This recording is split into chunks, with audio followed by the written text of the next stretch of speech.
Panahon na ng pagbabago, dahil sa ito ay kinakailangan tayo na magtulong-tulong, kamunlarin ang mahal natin tayo.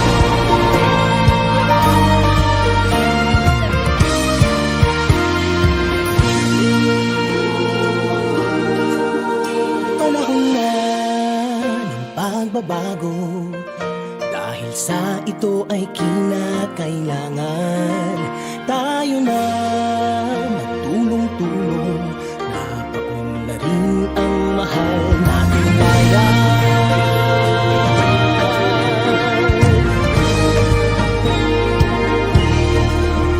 Panahon na magbabago, at ayos ang mga dapat ayusin.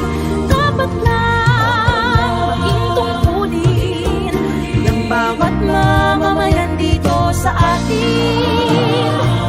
Ng pagbabago patungo sa pag-asenso, magsikap ng mabuti at nang guminhawa tayo.